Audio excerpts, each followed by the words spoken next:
ఇక ఈ ఎండలలో బాగా వచ్చే ఫ్లవర్స్లో మల్లెపూలు ఒకటండి. మల్లెలకి ఎండలకి అవినాభావ సంబంధం ఉంది. ఎంత ఎండలు ఎక్కువ అయ్యే కొలది అంతగా ఈ ఫ్లవరింగ్ వస్తూనే ఉంటాయి.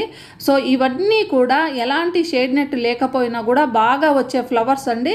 ఇంకా దీనితో పాటు మనకి ఈ సమ్మర్లో బాగా వచ్చే ఫ్లవర్స్లో మందారం కూడా ఒకటి ఉందండి. మొగ్గలు చూడండి, ప్రతి చెట్టులో కూడా ప్రతి కొమ్మకి పువ్వు లేని కొమ్మ అయితే ఏదీ లేదు. ప్రతి కొమ్మలో కూడా మొగ్గలు ఉన్నాయి. ఇలా రావటానికే మనము ప్రతి 15 రోజులకు ఒకసారి ఏదో ఒక లిక్విడ్ ఫర్టిలైజర్స్, అది కూడా మంచి న్యూట్రియంట్స్ ఉండే ఫర్టిలైజర్స్ ఇస్తే ఈ విధంగా మనకు రిజల్ట్ అయితే వస్తుంది. ఈరోజు వీడియోలో ఒక మంచి ఫర్టిలైజర్ని అయితే మీకు చూపిస్తానండి. చాలా వరకు నా వీడియోస్లో మీరు గమనించే ఉంటారు, ఫర్టిలైజర్స్ అన్నీ కూడా కిచెన్లో దొరికే వస్తువులతోనే తయారు చేసి నేను మొక్కలకి ఇస్తూ ఉంటాను. 90% ఆఫ్ ద ఫర్టిలైజర్స్ కిచెన్లోటివే అండి. సో ఈరోజు తయారు చేసే ఈ ఫర్టిలైజర్ని కూడా నేను